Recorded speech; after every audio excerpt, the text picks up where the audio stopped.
Peut-être que tu as déjà vécu ça, une relation qui démarre très fort, beaucoup de connexions, beaucoup de discussions, et puis à un moment, quelque chose change. Il devient moins présent, moins clair, il te dit «je te redis», et tu te retrouves à te demander «qu'est-ce que j'ai fait de faux?» Beaucoup à ce moment-là, et j'en fais partie, pensent que le problème est qu'elles ont choisi le mauvais homme, qu'elles ont dit quelque chose qu'il ne fallait pas, ou qu'elles ne sont peut-être pas assez ceci ou assez cela. Aujourd'hui, j'ai envie de vous redire quelque chose que je devrais plus souvent répéter parce que je vois tellement de femmes tomber dans ce piège, et aussi bien les célibataires que celles qui sont en couple, hein. Elles pensent que pour qu'ils tombent amoureux, elles doivent devenir quelqu'un d'autre. Plus jolie, plus douce, plus patiente, plus mystérieuse, moins indépendante. Et elles pensent qu'il faut dire les bonnes phrases, qu'il faut agir d'une certaine manière, qu'il faut être un peu comme ces femmes qui semblent réussir en amour. Mais je vais vous partager ce que j'ai observé après avoir coaché plus de 1000 femmes. Pour rencontrer l'homme qui te correspond vraiment, tu n'as pas besoin d'être parfaite. Et je le redis, on le sait intellectuellement, mais ça clique pas encore dans le corps, dans l'émotionnel et dans nos pensées en fait. Tu n'as pas besoin d'avoir une vie, tu sais, digne d'Instagram, parce que ça aussi, ça porte à confusion. Tu n'as pas besoin de dire les bonnes phrases, ni d'être une star OnlyFans, hein, ou une porn star. Et tu n'as surtout pas besoin de devenir quelqu'un d'autre. Parce que si tu regardes les femmes que j'accompagne depuis des années, bah, elles sont toutes extrêmement différentes.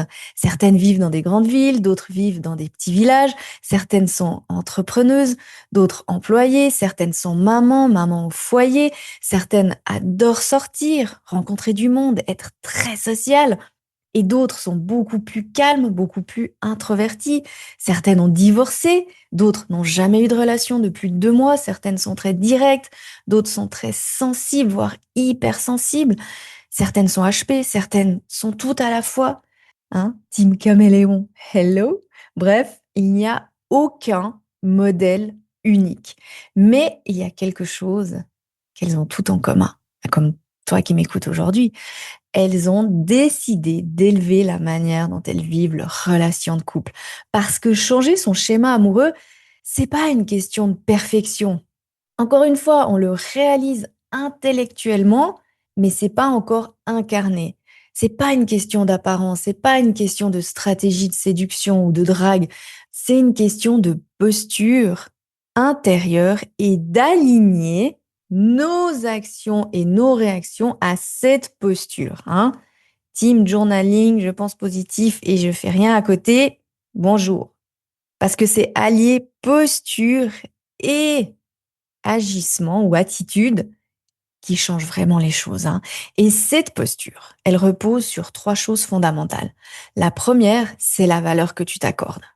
Pas la valeur que les hommes te donnent, pas la valeur que la société te donne ou que ta famille te donne, mais la valeur que toi, tu te donnes à toi-même, quoi qu'il arrive, même si tu merdes. Parce qu'une femme qui commence vraiment à se respecter, bah, elle ne tolère plus les mêmes dynamiques de couple, ni les mêmes dynamiques de rencontre, ni les mêmes dynamiques de mariage pour celles qui ont envie de se marier. Elle ne court plus après quelqu'un qui n'est pas clair. Elle ne s'accroche plus à quelqu'un qui ne s'engage pas. Elle ne passe plus des mois, parfois des années, à espérer que l'autre change. Et ce simple changement transforme déjà énormément de choses. La deuxième chose, c'est la manière dont tu regardes les hommes. Très, très, très importante, encore plus aujourd'hui avec l'histoire Epstein, avec MeToo, avec tout ce qui est arrivé ces derniers temps. Aujourd'hui, beaucoup de femmes regardent les hommes avec de la méfiance. Et évidemment, avec ce qu'on voit, c'est normal. Elles pensent que les hommes ne veulent plus s'engager, qu'ils ont peur des relations, qu'ils veulent juste s'amuser, que ce sont des prédateurs. Et quand tu regardes les hommes à travers ce filtre uniquement, tu attires des situations qui viennent confirmer ce filtre.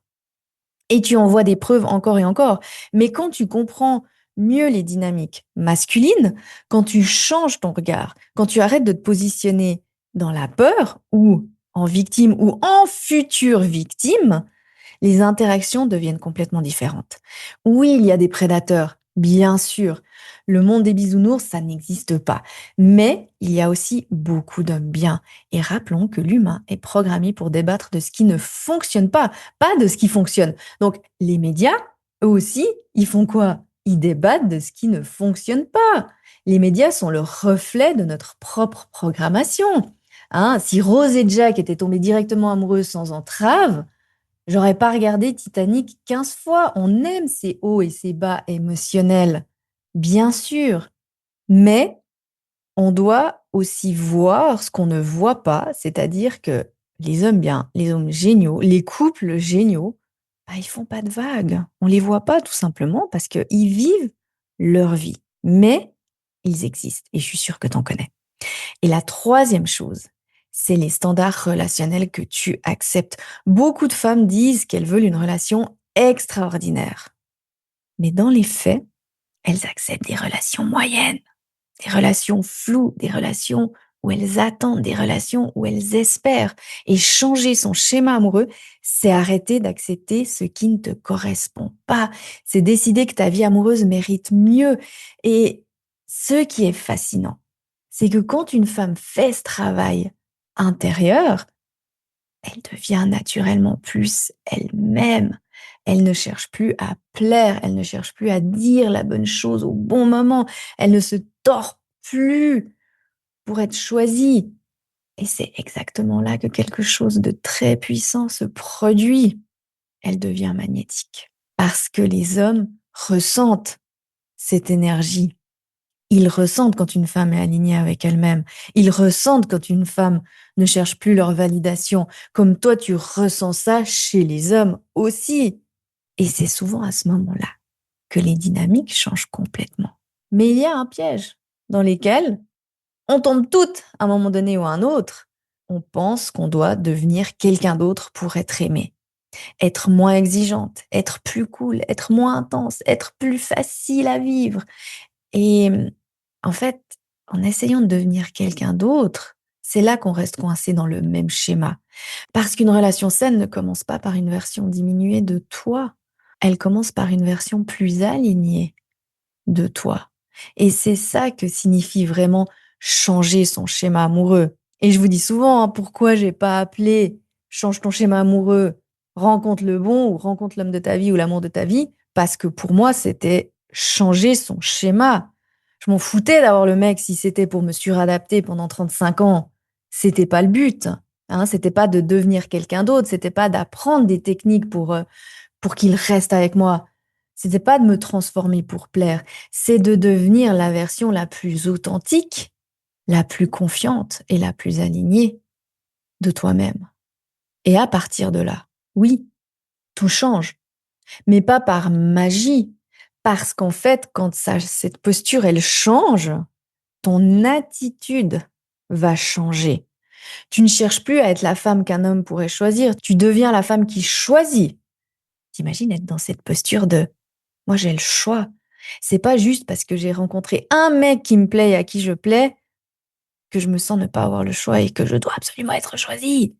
Et ça, c'est un changement de posture énorme. Parce qu'à partir de ce moment-là, ta vie amoureuse ne dépend plus du hasard. Elle dépend des choix que tu fais au quotidien. Parce que oui, une relation magnifique est possible. Tu le sais, c'est possible. Tu le vois chez les autres, donc c'est possible aussi pour toi. Mais elle commence toujours par ce moment où tu décides d'élever la manière dont tu vis l'amour. Et ce moment-là, il peut commencer aujourd'hui. Parce que le jour où tu comprends ton schéma amoureux, ton vrai schéma, quelque chose change. Tu arrêtes de courir après quelqu'un qui n'est pas clair. Tu arrêtes d'interpréter les silences en te diminuant. Tu arrêtes de calquer tes standards à ceux des autres. Et tu commences à créer des relations beaucoup plus saines. Et c'est à toi de décider. Voilà pour cet épisode. Je vous dis à la semaine prochaine. Merci à toutes celles qui ont mis des étoiles, qui ont noté le podcast. Je vous remercie, ça me fait vraiment chaud au cœur. Vous êtes des amours. Pour Pour incarner ce dont je parle dans le podcast, tu as plusieurs options. Le livre Change ton schéma amoureux, que tu peux commander directement sur Amazon. Et pour aller plus en profondeur dans ton schéma avec des exercices concrets, le cours en ligne où j'enseigne la méthode complète Change ton schéma amoureux, où tu apprendras tout ce dont je parle dans le podcast et comment mettre en pratique, notamment partenaire de schéma, le sweet spot, la communication complice. Tu trouveras toutes les informations sur fannyjipa.com.